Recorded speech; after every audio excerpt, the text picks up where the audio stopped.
நாம் எல்லாரும் வெளிப்படுத்தின விசேஷம் 3வது அதிகாரம் 8வது வசனத்துக்கு நாம் திரும்பிக் கொள்வோம். வெளிப்படுத்தின விசேஷம் 3வது அதிகாரம் 8வது வசனம். எல்லாரும் எடுத்துக்கொள்ளுங்க, சேர்ந்து வாசிப்போம். வெளிப்படுத்தின விசேஷம் 3வது அதிகாரம் 8வது வசனம். உன் கிரிகளை அறிந்திருக்கிறேன், உனக்கு கொஞ்சம் பலம் இருந்தும் நீ என் நாமத்தை மறுதலியாமல் என் வசனத்தை கை கொண்டபடியினாலே இதோ திறந்த வாசலை உனக்கு முன்பாக வைத்திருக்கிறேன், அதை ஒருவனும் பூட்ட மாட்டான். திறந்த வாசலை நமக்கு முன்பாக வைத்திருக்கிறார், ஒருவனும் அதை பூட்ட மாட்டான். இது எவ்வளவு பெரிய வாக்குத்தத்தம்னு சொன்னா நம்ம மனசுலயே கற்பனை பண்ண முடியாது. கர்த்தர் எல்லாத்தையும் சொன்னா முன்னாடி ஓப்பனா வச்சிடறாரு. இதுவரைக்கும் அடைக்கப்பட்ட வாசல்கள் நிறைய, சுவிசேஷம் சொல்வதற்கு தடைகள், மற்றவர்களை சந்திப்பதற்கு தடைகள், எத்தனையோ தடைகளை பார்த்துருக்கிறோம். கதவுகள் எல்லாம் அடைக்கப்பட்டிருந்த நிலைமைகள்லாம் பார்க்கலாம். இனி கர்த்தர் எந்த விதமாய் இந்த வருஷத்துல நமக்கு செய்வாருங்கிற விஷயத்தையும், நமக்குங்கும் போது தனிப்பட்ட விதத்துல நமக்கும் சபையாக எடுத்துக்கொண்டால் அவர் சரீரமாகிய சபைக்கும் எல்லாருக்கும் பொருத்தமானது. ஏன்னா அது ஒரு சபையினுடைய தூதனுக்கு எழுது அப்படின்னு சொல்லி பிளதெல்பிய சபையினுடைய தூதனுக்கு, அதை ஊழியக்காரருக்கு அல்லது தேவனுடைய வசனத்தை போதிக்கிறவனுக்கு எழுது அப்படின்னு சொல்லி எழுதுறாரு. அப்படின்னா ஒரு தலைவன் எப்படி இருக்கிறானோ அப்படிதான் விசுவாசிகளும் இருப்பாங்க. ஒரு தலைவன் அப்படின்னு சொல்லும் போது கர்த்தர் இந்த ஆலயத்தை, அப்படின்னா நாமெல்லாம் தலைவர், நான் தலைவர், நீங்கள்லாம் சாதாரணமான மக்கள், அப்படி கிடையாது. ஒவ்வொருவரையும் தேவனாகிய கர்த்தர் சரீரமாகிய சபையில் நினைத்திருக்க தலைவர்னு சொன்னா இயேசு மட்டும்தான் தலைவர், அவர் தான் மேய்ப்பர். சரீரமாகிய சபைக்கு தலை இயேசு கிறிஸ்து தான். அந்த இடத்தை யாரும் ரீப்ளேஸ் பண்ண முடியாது, யாரும் ரீப்ளேஸ் பண்ண வாய்ப்பில்லை. அந்த இடத்தை யாரெல்லாம் ரீப்ளேஸ் பண்ண முயற்சி பண்றாங்களோ அந்த ஆலயமும் உருப்படாது, அந்த வாழ்க்கையும் உருப்படாது, அந்த குடும்பமும் உருப்படாது. அப்படின்னா இயேசுவை அல்லது சரீரமாகிய சபைக்கு தலையாக இருக்கிற கர்த்தராகிய இயேசு கிறிஸ்துவை யாரும் ரீப்ளேஸ் பண்ண முடியாது. அவர் இடத்தை நான் பிடிக்க முயற்சி பண்றேன்னு லூசிபர் பண்ண மாதிரி பண்ண முடியாது. நன்றாக புரிந்து கொள்ளணும், தேவன் சர்வ வல்லமையுள்ள தேவன். அவர் நமக்கு என்ன சொல்றாருன்னா, உனக்கு திறந்த வாசலை வைத்திருக்கேங்கிறார். அது சொல்றதுக்கு முன்னாடி சில விஷயங்கள் சொல்றாரு. உன் கிரிகளை அறிந்திருக்கிறேன். முதல்ல புரிந்து கொள்ளணும், கர்த்தர் எதை பார்க்கிறாருன்னா, நான் விசுவாசிக்கிறேன் வாய்க்கிலேயே பேசுறது கிடையாது. விசுவாசத்தை நீங்கள் வாழ்க்கையில செயல்படுத்துகிறீர்களா? Are you really expressing in the way that God accepts? தேவன் எதிர்பார்க்கிற விதத்துல கிரிகளை வெளிப்படுத்துறீங்களா? பாருங்க, 100க்கு அதிபதி இயேசு கிறிஸ்துட்ட வரலாம். 100க்கு அதிபதினு சொன்னா ரோம ராஜ்யத்தில் இருக்கக்கூடிய ஒரு போர் சேவகன்.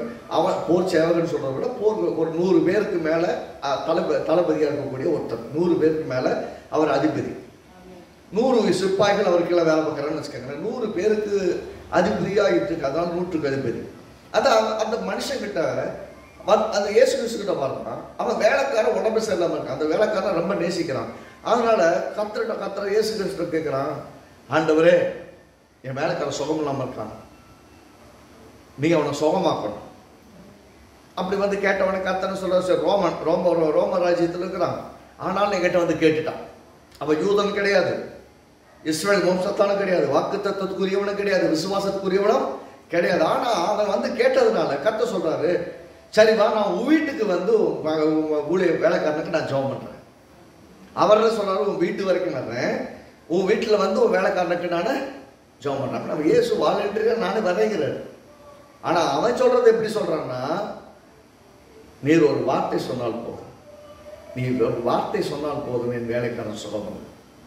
ஆச்சரியப்படுறாரு இயேசு.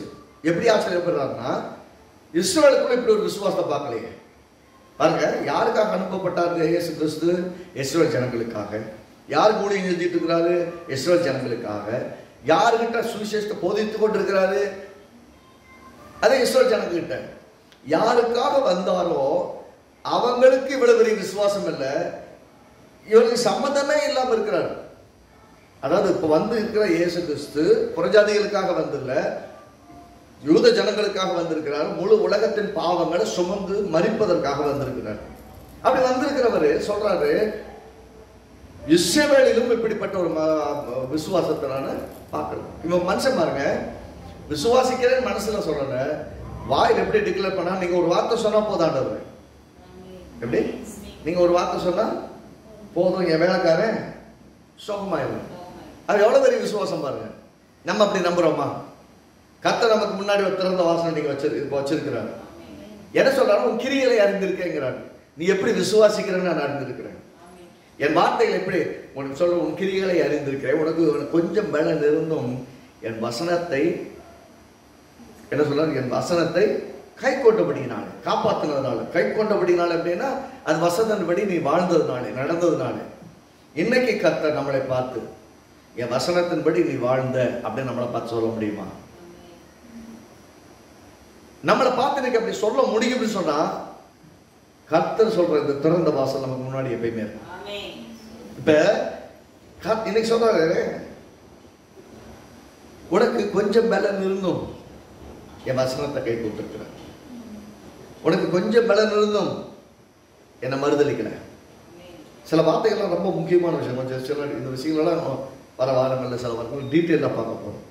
இன்னைக்கு உன் கிரியைகளை அறிந்திருக்கிறேன்னு சொன்னா, இந்த வாக்குத்தத்தத்துல திறந்த வாசலுங்கிறதுல 5 காரியங்களை நம்ம கரெக்டாக போதிச்சுட்டே வந்தோம் அன்னைக்கு நியூ இயர் அன்னைக்கு. ஆனா 6வது இருக்கிறது 7வது விஷயத்தையும் வேகமா சொல்லி முடிச்சாச்சு. நான் முழுசா போதிக்கிறேன். இன்றைக்கு 6வது விஷயத்தை பார்க்க போறோம். 6வது காரியம் என்னன்னா, திரளான ஜனங்கள் ரட்சிக்கப்படுவதற்கான வாசல்களை தேவன் திறந்து வைத்திருக்கிறார், வாய்ப்புகளை திறந்து வைத்திருக்கிறார். God has opened a door many to be saved. மனிதர் ரட்சிக்கப்படுவதற்காக. இது எப்படி நடக்குது பார்த்தா, அப்போஸ்தலர் நடவடிக்கைகள் 2வது அதிகாரத்தில் பார்த்தீங்கன்னா, அப்போஸ்தலர் நடவடிக்கைகள் 2வது அதிகாரத்தில் முதலாக அப்போஸ்தலனாகிய பேதுரு எழுந்து சுவிசேஷத்தை பிரசங்கிக்கிறார். பரிசுத்த ஆவியினால் நிறைந்த உடனே முதல் பிரசங்கம் பண்ணுகிறார். அதில் சொன்னா 37வது வசனத்துல பார்த்தீங்கன்னா, 37வது வசனத்துல எப்படி 36வது வாசிக்கவாங்க. ஆகையினால் நீங்கள் சிலுவையில் அறைந்த இந்த இயேசுவையே தேவன் ஆண்டவரும் கிறிஸ்துவமாக்கினார் என்று இஸ்ரவேல் குடும்பத்தார் யாவரும் நிச்சயமாய் அறிய கடவுது என்றார். எல்லாருக்கும் ஒன்று தெரிஞ்சிருக்கட்டும்பா, நீங்க யார சிலுவையில் அறைஞ்சு கொண்டீங்களோ அவர்தான் மேசியா, அவர்தான் ரட்சகர், அவர்தான் தேவனாகிய கர்த்தர். அது சொல்ற இயேசுவையே தேவன் ஆண்டவரும் கிறிஸ்துவனா அபிஷேகிக்கப்பட்டவருமாய் ஆக்கினார் என்றான். சொல்லிட்டு இதை அவர்கள் கேட்ட பொழுது, 37வது வசனம், இதை அவர்கள் கேட்ட பொழுது இருதயத்தில் குட்டப்பட்டவர்களாகி, ஐயா இவரையா நம்ம கொண்டுட்டோம், நம்ம இவரையா சிலுவையில் அறைய சொன்னோம், தேவன் அனுப்பி கொடுத்து ஒரு அற்புதமான ஒருத்தரையா, நமக்கு கிறிஸ்துவாய் வந்தவரை, நமக்கு ஆண்டவராய் வந்தவரையா நம்ம கொலை செய்யும்படி ஒப்பு கொடுத்தோம், சிலுவையில் அறையும்படியா ஒப்பு கொடுத்தோம் அப்படின்னு சொல்லி இருதயத்தில் குத்தப்பட்டவர்களாகினா மனசாட்சியில் ஒரு பெரிய நெருடல். ஐயோ நம்ம இவரை போய் பண்ணிட்டோமே, இவர் தான் மெய்யான ஆண்டவர், இவர் தான் உண்மையான கிறிஸ்து, இவர் தான் அபிஷேகிக்கப்பட்டவர், இவர் தான் நாம் மறுபடியாக காத்திருந்த மேசியா அப்படின்னு புரிஞ்சுக்கிட்டாங்க. இவருக்காக தானே காத்திருந்தோம், இவரை போய் சிலுவையில் அடைஞ்சுக்கிட்டோமே, நிமிடம் யோசிக்கிறவங்க மனதில் குத்தப்பட்டவர்களை சொல்லுது. இதை அவர்கள் கேட்ட பொழுது 37வது வசனத்துல அப்போஸ்தலர் நடவடிக்கைகள் 2:37, இதை அவர்கள் கேட்ட பொழுது இருதயத்தில் குத்தப்பட்டவர்களாகி பேதுருவை மற்ற அப்போஸ்தலரையும் பார்த்து, சகோதரரை நாங்கள் என்ன செய்ய வேண்டும் என்றார்கள். சரிப்பா நாங்கள் பண்ணிட்டோம், நாங்கள் தெரியாம அவரை போய் சிலுவையில் ஒப்பு கொடுத்துட்டோம், இவரை நாங்கள் தான் கொண்டோம். 36 நீங்கள் சிலுவையில் அறைந்த இயேசுவையே, இந்த இயேசுவை அப்படின்னு அவரை தான் சொல்லிட்டு இருக்கிறாங்க. அவர் வந்தப்போ உங்களுக்கு தெரியல, தெரியாம அவரை பிடிச்ச என்ன பண்ணிட்டு சிலுவையில் நிறைய ஒப்பு கொடுத்துட்டீங்க, இவரை கொள்ளுங்க, இவரை எல்லாம் கொள்ளுங்கன்னு சொல்லிட்டு நீங்க தான் சொன்னீங்க. இந்த இயேசுவை நீங்கள் சிலுவையில் இருந்த இந்த இயேசுவை தான் தேவன் என்ன பண்ணார், இவரை ஆண்டவராக, உங்களுக்கு ஆண்டவராக, உங்களுக்கு கிறிஸ்துவமாக மாற்றினார். கிறிஸ்துவனா அபிஷேகிக்கப்பட்டவர் அல்லது மேசியாவாக உங்களுக்கு ஏற்படுத்தினார் சொன்னோடனே மனசாட்சி குத்த ஆரம்பிச்சு. ஐயோ இவ்வளவு இந்த நல்ல மனுஷனை நம்ம பண்ணிட்டோம், இந்த ஆண்டவரையா, இந்த தேவன் அனுப்பின மேசியாவையா நம்ம கொலை பண்ணிட்டோம் அந்த மனசுல உத்துற உடனே சரி நடந்துருச்சு, எப்ப நாங்க என்ன பண்ணணும், நடந்தது நடந்துச்சு, நாங்க பண்ணிட்டோம், தப்பு பண்ணிட்டோம், இப்ப நாங்க என்ன பண்ணணும், இப்ப கேட்கிறாங்க பரிகாரம் என்னன்னு கேட்கிறாங்க. இதுக்கு நான் என்ன நிவர்த்தி செய்யணும், சகோதரரை நாங்கள் என்ன செய்ய வேண்டும் என்றார்கள். அப்பேதுரு அவர்களை நோக்கி, நீங்கள் மனம் திரும்பி ஒவ்வொருவரும் பாவ மன்னிப்புக்கென்று இயேசு கிறிஸ்துவின் நாமத்தினாலே ஞானஸ்நானம் பெற்று கொள்ளுங்கள், அப்பொழுது பரிசுத்த ஆவியின் வரத்தை பெறுவீர்கள். ஆமென். என்ன நடக்குதுன்னா, இப்ப எப்படி டிக்ளேர் பண்றாருன்னா, சரி நடந்து போச்சுன்ற இல்ல, மனம் திரும்பிட்டு இல்ல, உயிருக்கு குத்தப்பட்டவர்களாகி அப்படின்னா உண்மையான மனமாற்றம் அங்க நடக்குது. வசனத்தை கேட்கும்போது என்ன நடக்கணும்னா உண்மையான மனமாற்றம் நடக்கணும். கர்த்தர் இந்த வருஷத்துல நமக்கு திறந்த வாசல் அப்படின்னு சொல்றதுனால மட்டும் திறந்த வாசலுக்குள்ள போயிட முடியாது. அவர் வாசலை திறந்து வச்சிருக்கிறாரு. எப்படி பிரவேசிக்க முடியும்னா விசுவாசத்தோடு அடி எடுத்து வைக்கணும், விசுவாசத்தோடு பிரவேசிக்கணும். விசுவாசத்தோடு கூட அதுக்குள்ள நுழைஞ்சா மட்டும்தான் அற்புதங்களை காண முடியும், அதிசயங்களை காண முடியும், மகிமையான காரியங்களை செய்ய முடியும். முதலாவது விஷயம்னா தேவன் சுவிசேஷத்தினாலே இருதயங்களை தேவன் திறந்தார். அன்னைக்கு பாத்தீங்கன்னா அன்றைக்கு அந்த மொத்தமா சேர்ந்து 47 வசனம் பாத்தீங்கன்னா, தேவனை துதித்து ஜனங்கள்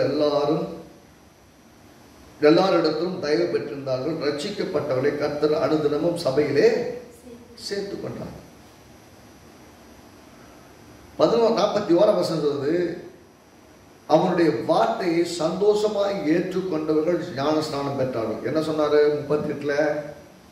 அவரை நோக்கி சரிப்பா மனசு குறுகுறுந்தா இப்ப என்ன பண்ற, உங்க பாவ மன்னிப்புக்காக இயேசுவின் நாமத்துல ஞானஸ்நானம் பெற்றுக்கொள்ளுங்க, பரிசுத்த ஆவியின் வரத்தை பெறுவீங்கன்னு சொன்னார். இப்ப சொன்னவருக்கு 41 வசனம் சொல்றாரு, அவருடைய வார்த்தைகளை சந்தோஷமா ஏற்றுக்கொண்டவர்கள். அப்பா நிச்சயமா நாங்க இயேசு ஏற்றுக்கொள்றோம், ஞானஸ்நானம் எடுத்துக்கிறோம். நல்லா புரிந்து கொள்ளணும், இயேசுவை விசுவாசிக்கிறவர்கள் ஞானஸ்நானம் எடு அதை எடுன்னு சொல்ல வேண்டியதே கிடையாது. அவரை விசுவாசிக்கிறவர்கள் எதையும் செய்ய ரெடி, தலைகள் அணிக்க கூட ரெடி, எதையும் செய்ய ரெடியா இருப்பாங்க. ஏனென்றால் இயேசுவை நேசிக்கிறவர்களுக்கு எதை செய்யணும்னு நீங்க சொல்லிக் கொடுக்க வேண்டியது, எதை செய்ய சொன்னாலும் செய்ய ரெடி. ஏனென்றால் அவரை நேசிக்கிறவர்கள் எதையுமே மறுக்க மாட்டார்கள், எதையும் செய்ய மாட்டேன்னு சொல்ல மாட்டேன். இது ஏன் செய்யணுங்கிற விஷயம் மட்டும் அவங்க புரிஞ்சா போதும். இங்க முதல்ல அவர் கண்டே சொல்றாரு, ஆமாப்பா நாங்க சிலுவையில் அணிஞ்சு கொண்டுட்டோம். அதே மாதிரி இன்றைக்கு பாவம் செய்தவர்கள் எத்தனை பாவம் செய்தவனா செய்து கொண்டிருக்கிற பாவம் அல்ல, தேவன் இல்லாமல் வாழ்வதுதான் பாவம். முதல் பாவமே தேவன் அல்லாத பாவம்.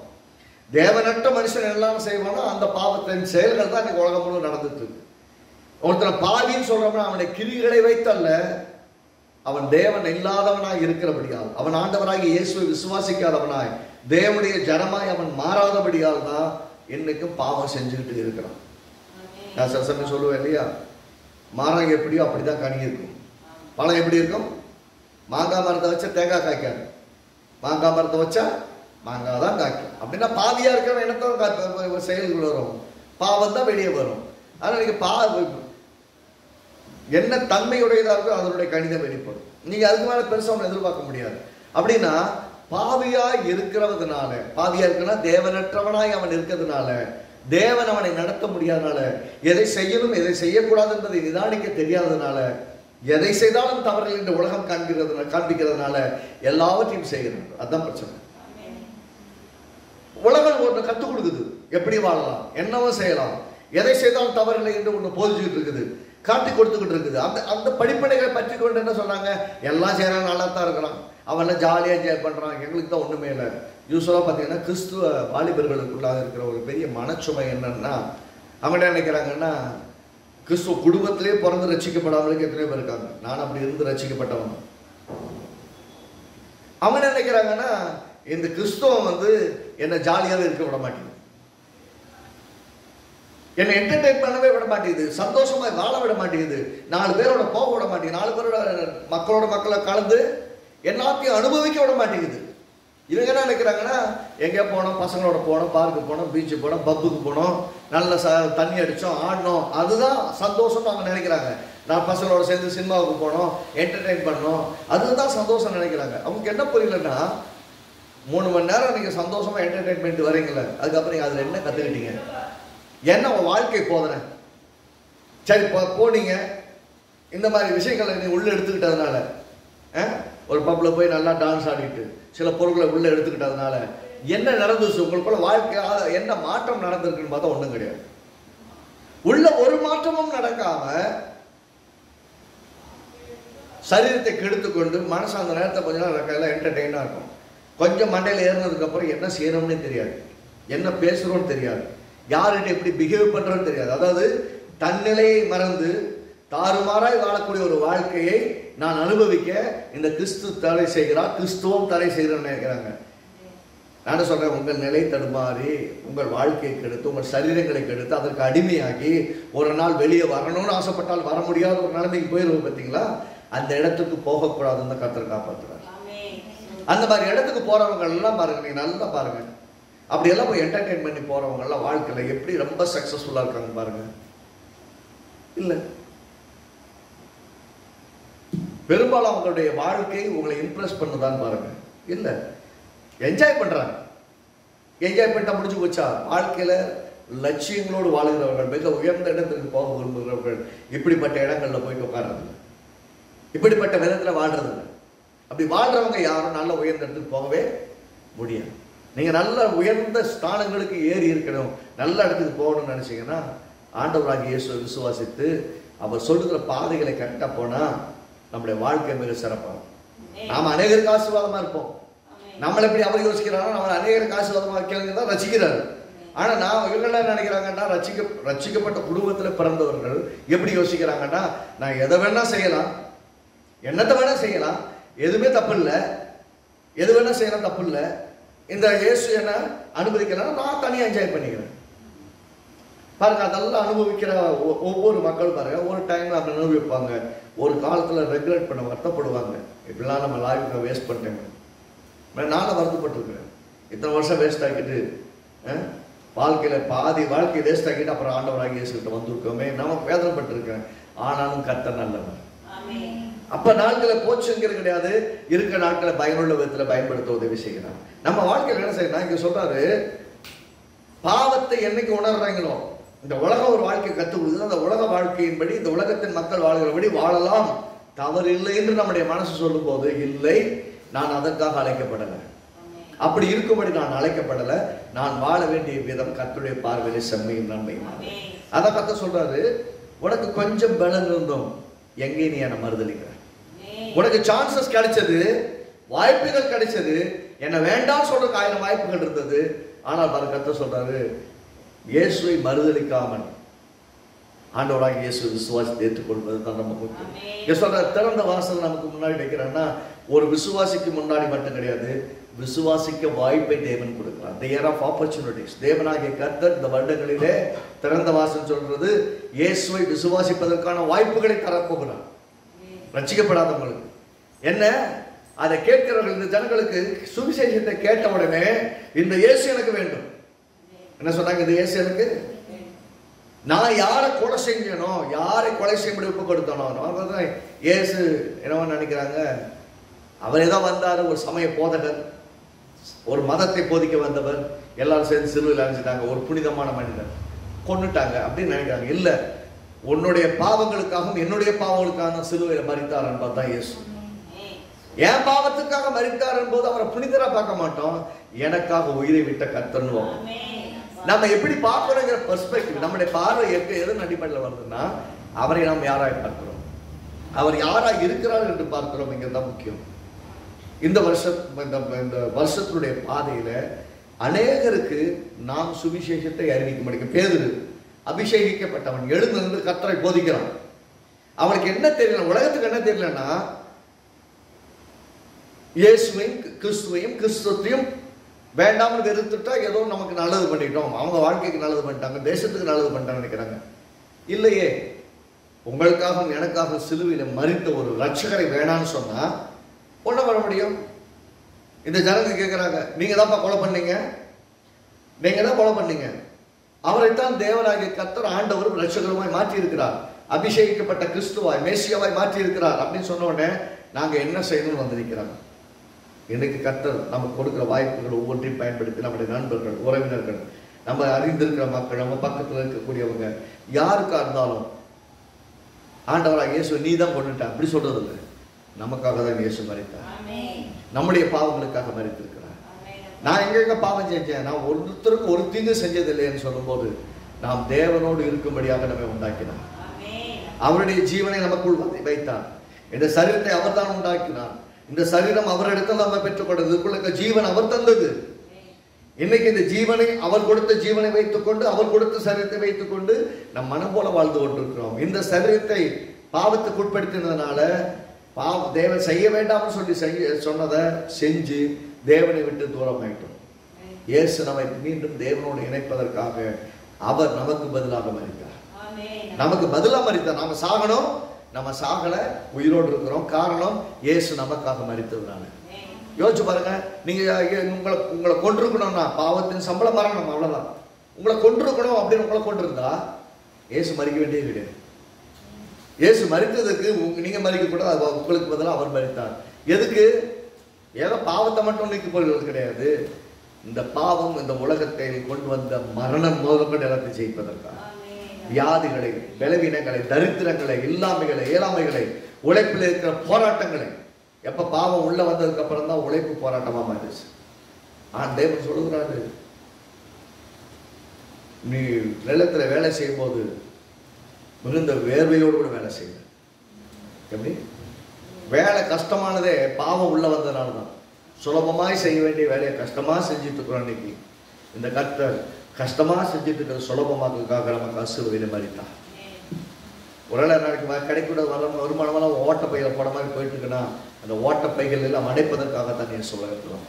நம்ம அந்த ஜனங்களுக்கு அறிவிக்கும் போது மற்றவங்களுக்கு சுவிசேஷமாய் சொல்லும்படி நமக்கு திறந்த வாசலை வைத்திருக்கிறார். ஆமென்.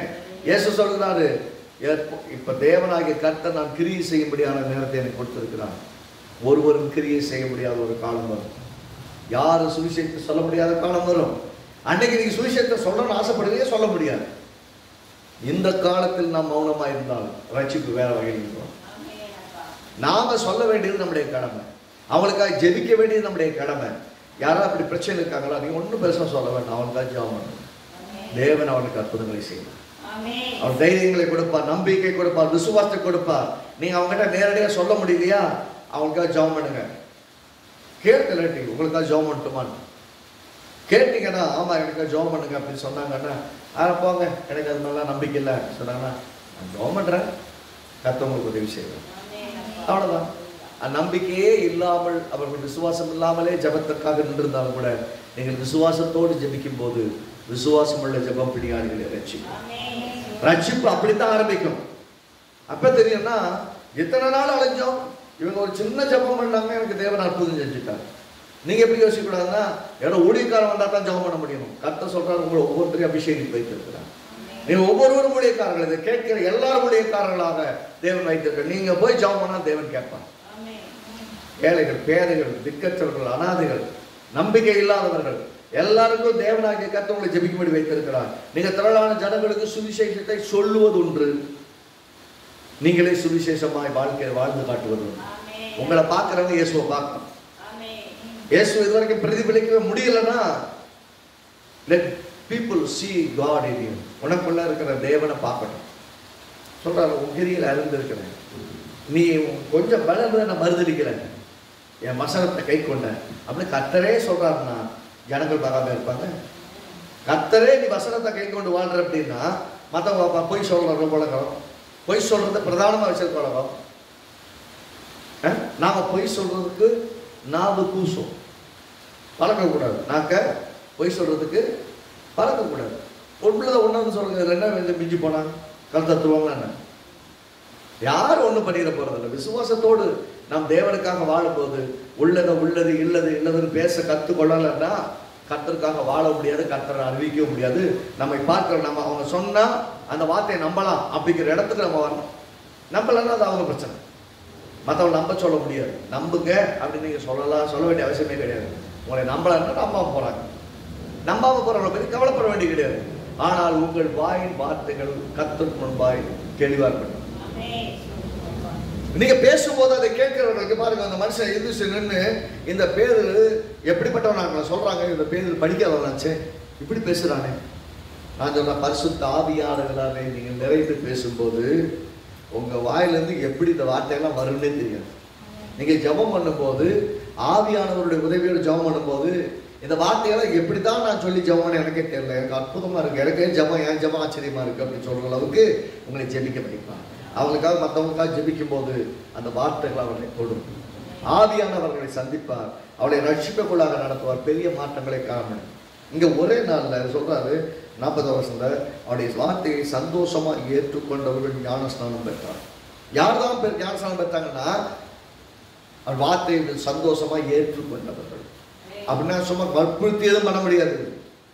சுவிசேஷத்தை நீங்க பிரசங்கிக்கணும், சுவிசேஷத்தை நீங்க சொல்லணும். சுவிசேஷத்தை நீங்க சொன்னீங்கன்னா ரட்சிக்கிறவர் தேவன். அந்த சந்தோஷமா ஏற்றுக்கொள்ளக்கூடிய மனநிலையும் அந்த விசுவாசத்தையும் அவர்களுக்கு கொடுக்கிறவர் தேவன். அதனால தான் சொல்லுகிறது, நீங்கள் கிரியையினாலே ரட்சிக்கப்படவில்லை, கிருபையினாலே ரட்சிக்கப்பட்டீங்க. நீங்க ஏதோ பண்ணி நீங்க ரட்சிக்கப்பட்டீங்க. நான் ஏசப்பாவை தேடினேன், நான் ஏசப்பா பின்னாடி போனேன். இல்ல இல்ல, ஏசப்பா உன்னை தேடி வந்ததுனாலதான் இந்த ஆண்டவர் யார் என்று அறியணும், இந்த கர்த்தர் யாருன்னு தெரிஞ்சுக்கொள்ளணும்.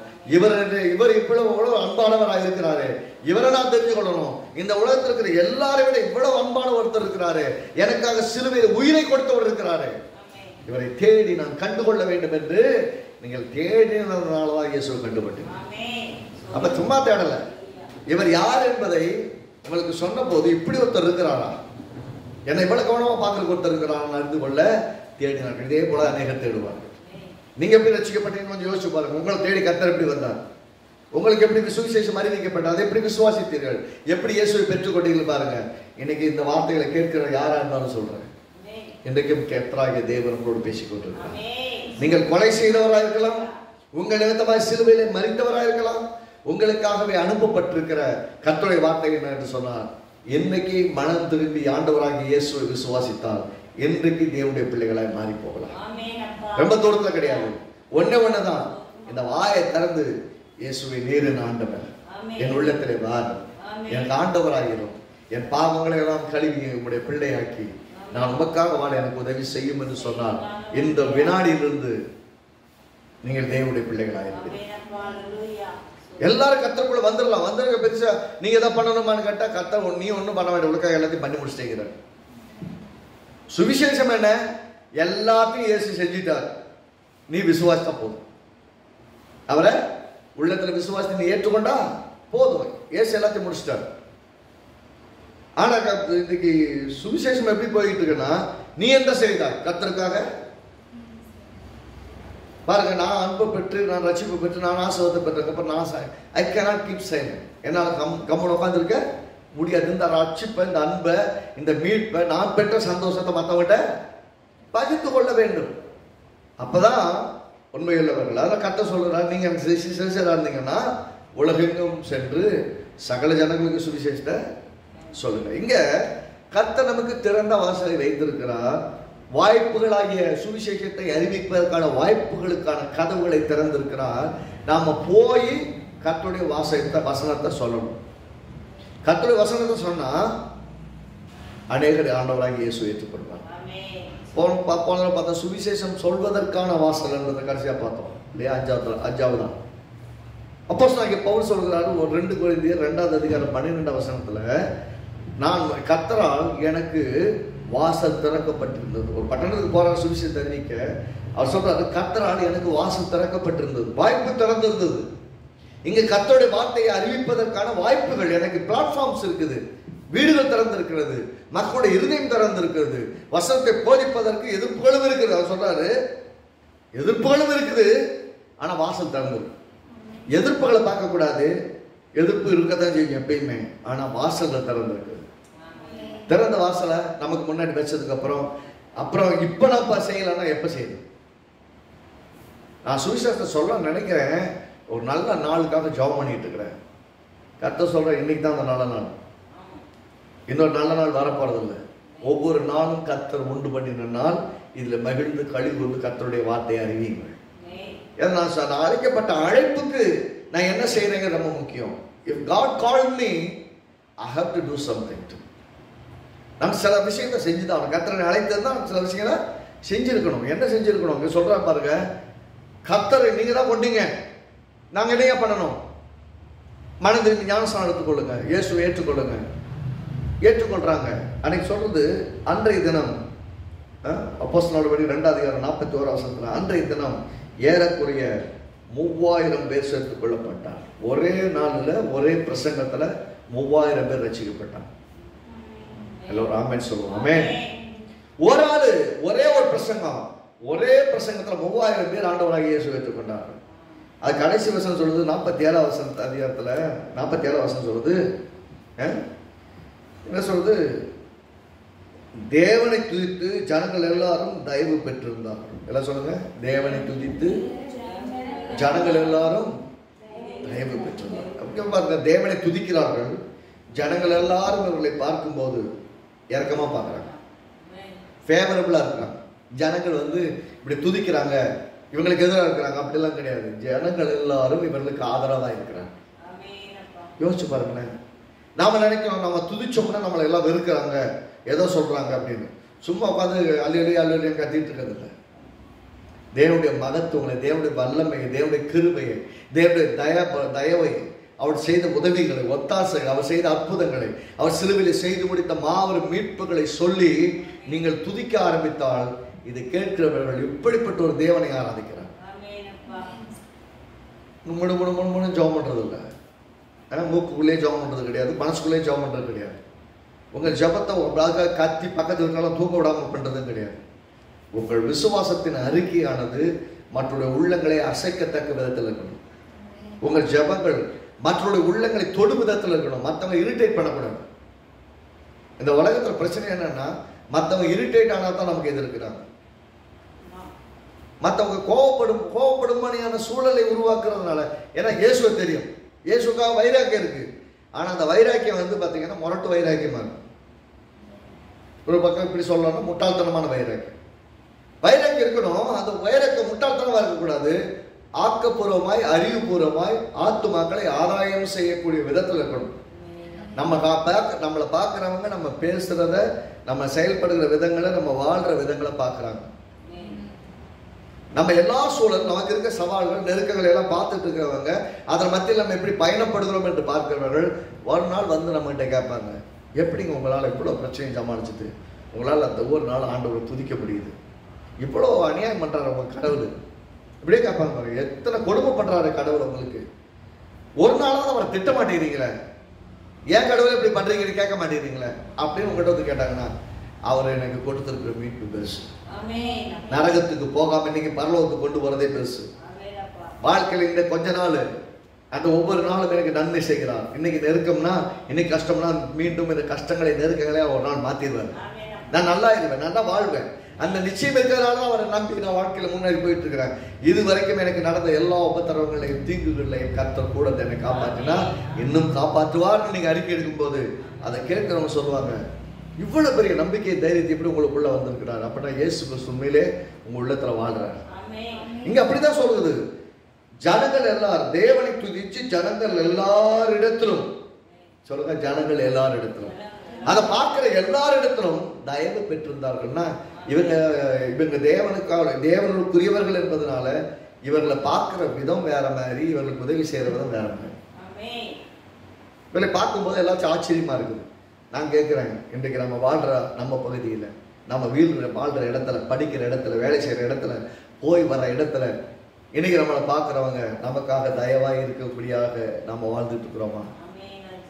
நீங்கள் தேவனை துதித்து தேவனுக்காக வாழ்கிற விதத்துல எல்லாவற்றிலையும் கர்த்தராகிய இயேசுவை துதித்து, வேதனைகள் கஷ்டங்கள் இருக்கும்போது கூட தேவனை துதித்து கொண்டு வாழ முடியுதா?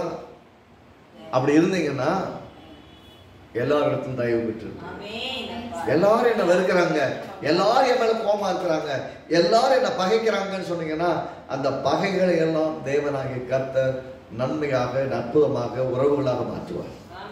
இன்னைக்கு வெறுக்கிறவங்க எல்லாம் வெறுக்கட்டும், வெறுத்துட்டு போகட்டும், வெறுக்கிறவங்கள வெறுத்துட்டு போகட்டும், வெறுக்கிறவங்களை பத்தி கவலையே கிடையாது, வெறுக்கிறவங்களை பத்தி பேச வேண்டிய அவசியமும் கிடையாது. கர்த்தரை விசுவாசிக்கிறவர்கள் கர்த்தரை மட்டும் நம்புவார்கள். எல்லாத்தையும் தேவன் திருப்பி கொண்டு வருவார், எல்லாத்தையும் மாற்றி வருவார், எல்லாவற்றிலும் அற்புதம் நடக்கும், மாற்றமே இல்லாமல் நடக்கும். இன்னைக்கு பார்க்கலாம், எல்லாமே எதிராக இருக்க மாதிரி இருக்கலாம், பார்க்கறதுக்கு நம்புறதுக்கு ஏதுவோ ஒண்ணு கூட இல்லாம இருக்க மாதிரி இருக்கலாம், வெறும் ஸ்கிராட்ச் மாதிரி இருக்கலாம், எல்லாத்தையும் பிச்சு பிடிக்கி போட்டு ஒண்ணுமே இல்லாத மாதிரி இருக்கலாம். கர்த்தர் ஒன்றை தொடங்கினால் அதை சபையாய் செய்து முடிப்பார். கர்த்தர் ஒருபோதும் கைவிட மாட்டார், ஒருவதும் மறக்கவும் மாட்டார். நம்மளுக்கு செய்வேன்னு சொல்லல, செய்யாம விட்டுற மாட்டார். நமக்கு திறந்த வாசலை வைத்திருக்கிறார். இந்த வருஷத்துல திரளான ஆத்துமாக்கள் ரட்சிக்கப்படுவதற்கு இந்த வருஷத்துல மட்டும் கிடையாது, வருகிற வருஷங்களிலும் அநேக ஆத்துமாக்கள் ரட்சிக்கப்படுவதற்கு நம்ம ஒவ்வொருத்தரையும் கர்த்தர் பயன்படுத்துவார். நம்ம யாரெல்லாம் சந்திக்கிறோமோ, யாருக்கான ஜெபம் பண்றோமோ, யாருக்கான சுவிசேஷத்தை சொல்றோமோ, கர்த்தர் வாசல்களை திறப்பார். ஒருவேளை வார்த்தைகளை யூடியூப்லயே வரதுல கேட்கிறவங்களும் ஆண்டவராக இயேசு அறிவார்கள், ரட்சிக்கப்படுவார்கள், தொடப்படுவார்கள். இந்த கர்த்தராகிய இயேசுவை அறிந்து கொள்ளும்படி வருவார்கள். ஆமென்.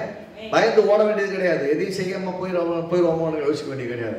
சொல்ல ரட்சிக்கப்பட்டவர்கள் 3000 பேர் ஒரே நாள் ரட்சிக்கப்பட்டார்கள். அந்த 3000 பேர் ஒரு இடங்கள்ல அனுதினமும் சபையில ஜனங்கள் சேர்ந்தாங்க. ஒரு நாள் ரட்சிக்கப்பட்ட கூட்டம் 3000 பேர்.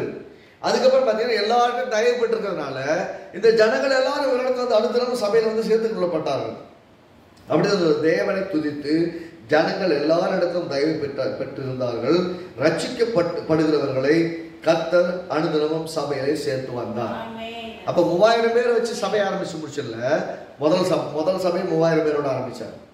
அந்த 3000 பேரோட தயவு ஜனங்களுக்கு எல்லாருக்கும் தயவு பெற்றவர்கள்.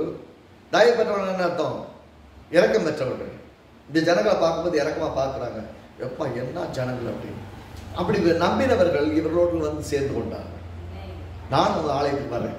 இவள் தேவனை துதித்து எல்லாரிடத்தும் தயவு பெற்றிருந்தபடியால் இவள் தேவனை துதிக்கிற விதங்களை பார்க்கிறார்கள். நான் சொல்றேன், ஐயோ கொய்யோன்னு கத்திட்டு இருந்தீங்கன்னா யாரும் ரட்சிக்கப்பட மாட்டாங்க. ஐயோ கொய்யோன்னு கத்துறதுல ஒரு பிரயோஜனம் கிடையாது. ஆண்டவரே ஆண்டவரே வாழ்க்கை எப்படி நடக்குது? அறிவில்லாத ஜெபம், அர்த்தமே இல்லாத ஜெபம், 10 பைசாவுக்கு பிரயோஜனம் இல்லாத ஜெபம். ஆனாலும் கர்த்தாவே நான் உண்மை விசுவாசிக்கிறேன். என் வாழ்க்கையில் இன்னைக்கு போற பாதையை நான் அறிவேன். நீங்களும் அறிந்திருக்கிறீங்க. இந்த பாதையெல்லாம் மாறிடும். நான் ஆசீர்வாதமாய் வாழ்வேன். இன்னைக்கு இருக்கிற எந்த நெருக்கங்கள், குறைவுகள், இல்லாமைகள், வெறுமைகள் எல்லாம் மாறி போகும். கர்த்தனை பெரிய காரியங்களை செய்வீங்க. எங்களுக்காக எல்லாத்தையும் செய்வீங்க. நான் அறிந்திருக்கிறேன் ஆண்டவரே, நான் விசுவாசிக்கிறேன் ஆண்டவரே. பெரிய அற்புதங்களுக்காக நான் காத்திருக்கிறேன் ஆண்டவரேங்கிறத நீங்க டிக்ளேர் பண்ணீங்கன்னா கர்த்தர் உங்களுக்காக எல்லாத்தையும் செய்து முடிப்பார். ஆமென். ஒருவேளை விசுவாசிக்கிற அந்த நேரத்தில் உங்களுக்கு ஒரு தடுமாற்றம் மாதிரி இருக்கலாம். விசுவாசிக்க முடியாதது போல இருக்கலாம். இப்படியெல்லாம் நடக்க எனக்கு வாய்ப்பு இருக்கான்னு உங்க மனசை கேட்கலாம். நான் சொல்றேன், கர்த்தர் செய்ய நினைத்து தடைபடாது. அவர் ஆரம்பிச்சிட்டாங்கன்னா பர்ஃபெக்டா முடிப்பார். அப்போஸ்தலர் நடவடிக்கைகள்லயும் 17வது அதிகாரம் 34வது வசனம், 17வது அதிகாரம் 34வது வசனத்தை பாருங்க. அப்போஸ்தலர் நடவடிக்கை 17:34. மார்ஸ் மேடைங்கிற மேடையில பெரிய ஞானிகள் நிறைந்த பட்டணத்துல அப்போஸ்தலனாகிய பவுல் போய் பிரசங்கிக்க போய் பார்க்கிறாரு. அங்க ஒரு கோயில் இருக்கு, அறியப்படாத தேவனுக்கு. அதாவது கடவுள் இருக்கிறாரு, ஆனா இந்த கடவுள் யாருன்னு தெரியல. ஆனா அவரையும் வச்சு கும்பிட்டுருவோம் அப்படின்னு அவருக்கு ஒரு கடவுள் கோயில் வச்சிருக்கிறாங்க. அந்த கோயில்ல அந்த அறியப்படாத தேவனுக்குன்னு ஒரு கோயிலை வச்சிருக்காங்க. அந்த கோயிலை பார்க்கிறாரு. போய் பிரசங்கம் பண்ண, நீங்கள் அறியாமல் ஆராதிக்கிற அவரையே நான் உங்களுக்கு அறிவிக்கிறேன். நீங்க அறியப்படாத தேவன் ஒருத்தர் சொல்லி வச்சிருக்கீங்க, அவரையும் கும்பிடுறீங்க இல்லையா? நீங்க அறியாம இருக்கீங்களே, அந்த தேவனை பத்தி நான் பேசிட்டு இருக்கிறேன், அவரைத்தான் உங்களுக்கு அறிவிக்கிறேன்னு சொன்னதுக்கு அப்புறம் பிரசங்கிக்கிறாரு. உயிர்த்தெழுதலை பத்தி எல்லாம் பேசுறாரு.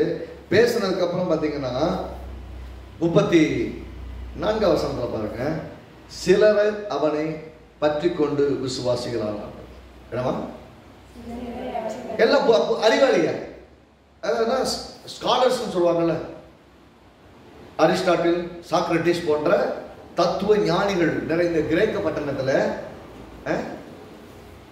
அவ்வளவு பெரிய பட்டணத்துல அவ்வளவு பெரிய கிரேக்கர்களுக்கு முன்பாக கர்த்தருடைய வார்த்தைகளை அறிவிக்கிறார், ரட்சிப்பை பிரசங்கிக்கிறார். கேட்டவர்கள் பார்த்தீங்கன்னா ஸ்தோயிக்கர் இருக்கிற ஞானிகள், எபிக்கூரர் இருக்கிற ஞானிகள், ரெண்டு பக்கம் இருக்கிறாங்க. ஸ்தோயிக்கர், எபிக்கூரர், 2 டைப் தர்க்க சாஸ்திரிகள் ஞானிகள் இருக்காங்க. அந்த 2 பேரும் பிரசங்கத்தை கேட்குறாங்க. கேட்டுட்டு கடைசியில சொல்றது, அவர் என்ற சுவிசேஷத்தை கேட்டு ரட்சிக்கப்பட்டவர்கள் சொல்ல சிலர் அவனை பற்றி கொண்டு விசுவாசிக்கிறாங்க. அப்போ அப்போஸ்தலனாகிய பவுல் சொல்றாரு, நமக்கு என்னன்னா, நீங்க தெரியாம ஆராய்ச்சிருக்கீங்க, அவர் தான் நான் சொல்லிட்டு இருக்கேன். வாய்ப்பு பார்த்தீங்கன்னா அவனுக்கு என்ன வாசல் திறந்திருக்குன்னா ஒரே ஒரு வாய்ப்பு. என்ன வாய்ப்புன்னா, அவன் அறியப்படாத தேவனுக்குன்னு ஒரு கோயில் வச்சிருக்காங்க. அந்த கோயிலை பார்த்தோன்னே என்ன முடிவு பண்ணிட்டார்னா, இவள் அறியாமல் ஒன்றை ஆராதிக்கிறார்கள். நீங்கள் அறியாமல் ஆராதிக்கிற அந்த ஆண்டவராகிய தேவன் தான் நான் உங்களுக்கு அறிவிக்கிற ஆண்டவராகிய இயேசுன்னு சொல்லி அறிவிக்கிறேன். அப்படின்னா வாய்ப்புகள் எப்படி கிடைக்கும், எப்படி வாய்ப்புகளை பயன்படுத்தலாம், எப்படி ஆண்டவராகிய இயேசுவை அறிவிக்கலாம்னு பார்க்கணும். இவர் இந்த பட்டணத்துல, ஞானிகள் நிறைந்த பட்டணத்துல, அறிவாளிகள் நிறைந்த பட்டணத்துல, அறிவாளிகள் அடையாளங்களை தேடுவார்கள். ஆனால் அடையாளங்களை தேடுகிறவர்கள் மத்தியில கூட கர்த்தருடைய வார்த்தை உள்ளங்களை மாற்றும். அவர் சந்திக்கிறார். சொல்றாரு, அப்படிப்பட்ட அறிவாளிகளில் அநேகர் அவரை விசுவாசித்து ஏற்றுக்கொண்டாங்க. பாருங்க, எப்பயுமே நீங்க சுவிசேஷத்தை சொல்ல போனீங்கன்னா 3 விஷயம் நடக்கும்.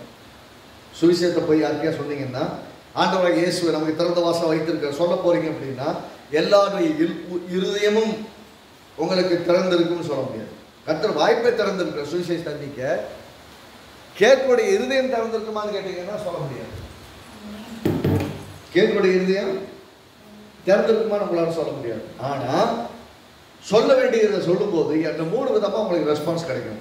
32வது வசனம், மரித்தோரின் உயிர்த்தெழுதலை குறித்து அவர்கள் கேட்டபொழுது சிலர் இகழ்ந்தார்கள். இகழ்ந்தாருன்னா திட்டினாங்க. போட பைத்தியக்கார மாதிரி இருந்து பேசுற, எவனா செத்த உயிரோடு இருந்திருக்கானா, செத்த உயிரோடு இருந்திருக்கான்னு பேசுறிய, ஏன்னா அறிவாளிகள் அவங்களாம் அறிவுபூர்வமா ஆராய்ச்சி பண்ணி எல்லாத்தையும் நிதானிக்கிறவர்கள். அப்படி அறிவுபூர்வமான காரியங்களை பேசும்போது அதை கேட்கறதுக்காக மேடைகளை ஆயத்தம் பண்ணி வைத்திருக்கிறவர்கள், அது தொழிலாக வைத்திருக்கக்கூடியவர்கள். சிலர் என்ன பண்ணாங்கன்னா இகழ்ந்தார்கள். உங்களை பற்றி நீங்கள் சுவிசேஷத்தை சொல்ல உங்களை திட்டுவாங்க, ஒரு மாதிரி நடத்துவாங்க, அவங்கள பற்றி பேசவே கிடையாது. சரி, அவங்க அப்படிதான் சொல்லிட்டு போறாங்களா, ஓகே போட்டோம்.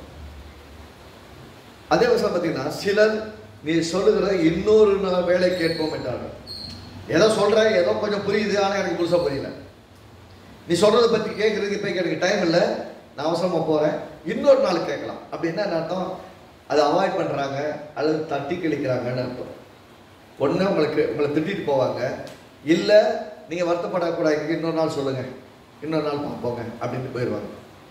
3வது 34வது வசனம் சொல்லுது, சிலர் அவர்களை பற்றி கொண்டு விசுவாசிக்கிறாங்க. ஒன்று திட்டுவாங்க, இல்லை இன்னொரு நாள் கேட்பாங்க, இல்லை உங்களை பற்றி கொண்டுன்னா உங்களை பிடிச்சிக்கிட்டு எனக்கு இந்த வாசனத்தை சொல்லுங்க, இந்த இயேசுவை பற்றி சொல்லுங்க, என்ன அவரை பற்றி தெரிஞ்சுக்க ஆசைப்படுறேன்னு உங்கள்கிட்ட விசுவாசிகளாக மாறுவாங்க. அப்படின்னா முதல் டைப்பை பொறுத்த வரைக்கும் உங்களை திட்டிட்டு போறாங்கன்னா விட்டுறணும், சரி போகட்டும். இன்னொரு முறை கேட்போம்னா அது வாய்ப்பு கிடைக்கும் போது ஆண்டவராக இயேசுவை அறிவிக்கணும். கேட்கறதுக்கு அவங்க ரெடியாக இருக்கிற சமயத்தில் அவங்களே வில்ஃபுல்லாக நீங்கள் கேட்குறீங்கன்னா நான் சொல்கிறேன், கேட்குறது ரெடின்னா நான் சொல்கிறேன். 3வதாக பற்றி கொண்டு விசுவாசிகள் ஆகிறவர்களை கர்த்தருக்குள் நடத்தணும், விசுவாசத்துக்குள் நடத்தணும், விசுவை அறிவியல் அறிவிப்புள்ளாக அவளை நடத்த வேண்டும். இது செய்ய வேண்டியது. அப்போஸ்தலர் நடவடிக்கைகள் 6வது அதிகாரத்தில், அப்போஸ்தலர் நடவடிக்கைகள் 6வது அதிகாரம் 7வது வசனத்தை பாருங்க. 6வது அதிகாரம் 7வது வசனத்தில், தேவ வசனம் விருத்தி அடைந்து சீசருடைய தொகை எருசலேமில் மிகவும் பெருகிற்று, ஆசாரியர்களில் அநேகர் விசுவாசத்திற்கு கீழ்ப்படிந்தார்கள். நல்லா கவனிக்கணும், வேத வசனம் விருத்தி அடைந்தது. எல்லாம் சொல்லுங்க, வேத வசனம் விருத்தி அடையுது. எப்பெல்லாம் வேத வசனம் விருத்தி அடையுதோ அப்படின்னா வசனம் மேற்கொள்ளுகிறதோ அப்பொழுதெல்லாம் பெரிய ரட்சிப்பு நடக்கும். அப்படின்னா நீங்க சுய மாம்ச பயத்தை வச்சு நான் யார் தெரியுமா அப்படின்னு நிரூபிக்க முடியாது. கர்த்தருடைய வசனத்தை சத்தியத்தை விளங்கிக்கிட்டு சத்தியத்தை கரெக்டா சொன்னா தான் ரட்சிக்கப்படுவார்கள். சொல்லுகிறது வேத வசனம் விருத்தி அடைந்து சீசருடைய தொகை எருசலேமில் மிகவும் பெருகிட்டு. அப்படின்னா அங்க 3000, அப்புறம் அனுதினமும் இப்ப என்னவாது ஏறக்குறைய பெரிய கூட்டம் ரட்சிக்கப்பட்டவர்கள் அநேகர் சபையில சொல்லிட்டு எருசலேமின் தொகை பெருகிட்டு. அப்படின்னா இப்ப கவுண்ட் இல்லை, எண்ண முடியாத அளவுக்கு ரட்சிக்கப்பட்டிருக்கிறார்கள். சொல்லிட்டு இன்னொன்னு சொல்றது, ஆசாரியர்களில் அநேகர் விசுவாசத்திற்கு கீழ்ப்படிந்தார்கள். அப்படின்னா அங்கே ஆசாரிய ஊழியம் செய்கிறவர்கள், பலி செலுத்தி கொண்டிருந்தவர்கள், தேவ ஆலயத்திலே பிரதான ஆசாரியர் இருக்கிறார்கள், ஆசாரியர் இருக்கிறார். ஆசாரியருடைய வேலை என்ன? அது முன்னாடி இருக்கிற இடத்துல இந்த பலி செலுத்துறவங்க, இங்க தூபம் காட்டுறது, இந்த மாதிரி சின்ன சின்ன வேலையெல்லாம் செய்யறதுக்கு ஒரு சில ஆளுகள் இருப்பாங்க, ஆசாரியர்கள். இந்த 2வது 3வது செகண்ட் லெவல்ல இருக்கக்கூடிய ஆட்கள் இருக்காங்க இல்லையா, ஊழியக்காரர்கள் இருக்காங்களே, சொல்ல போனா பிரதான ஆசாரியருக்கு அசிஸ்டன்ட் பாஸ்டர்னு வச்சுக்கோங்க. அவர் chief pastor, assistant pastor. Assistant pastor மாதிரி தேவனுடைய ஆலயத்துல, அதாவது சாலமோன் ஆலயம் அது இருக்கு இல்லையா, அந்த திரும்ப எழுத்து கட்டப்பட்ட அந்த ஆலயத்துல உதவி ஊழியர்களாக இருந்த ஊழியக்காரர்களும் இந்த விசுவாசத்தை, ஆண்டவராகிய இயேசுதான் கர்த்தர், அவர் தான் ரட்சகர் என்று விசுவாசிக்கிறதுக்கு விசுவாசத்துக்கு கீழ்ப்படித்தார். அப்படின்னா இது எல்லாருடைய வாழ்வையும் சந்திக்கக்கூடியது. அதாவது அவங்க எல்லாம் என்ன சொல்றேன்னா, நாங்கள் பண்றதுதான் கரெக்டுன்னு பேசிட்டு இருக்காளுங்க. அவர்களும் ஆண்டவராகிய இயேசுவை அறிந்து கொள்ளும்படி இருதயத்தை திறக்கிறார். இந்த வருஷத்துல நமக்காக சுவிசேஷத்தை அறிவிப்பதற்கான வாசல்களையும் திறந்திருக்கிறார், வாய்ப்புகளை திறந்திருக்கிறார். அதே போல சுவிசேஷத்தை கேட்பதற்கான வாய்ப்புகளையும் மக்களுக்கு திறந்திருக்கிறார். 2 வாசலும் திறந்திருக்கு. அவள் இருதயங்களையும் கர்த்தர் நமக்காக திறந்து கொடுக்க முடியாது. ஜெபித்து நாம் சுவிசேஷத்தை அறிவிப்போம். அநேகருடைய இருதயம் ஆண்டவராகிய இயேசுவை விசுவாசிக்க பற்றிக்கொள்ள உதவி செய்யும். ஆமென். ஆகவே விசுவாசத்தோடு செயல்படுவோம். கர்த்தர் நம்மை கொண்டு பெரிய ரட்சிப்பை நடத்துவார். ஆமென், ஆமென், ஆமென். ஆண்டவரை நோக்கி பார்ப்போம். விசுவாசத்தோடு நம்ம அறிக்கையிடுவோம். கர்த்தர் நம்மை கொண்டு பெரிய காரியங்களை செய்வார்.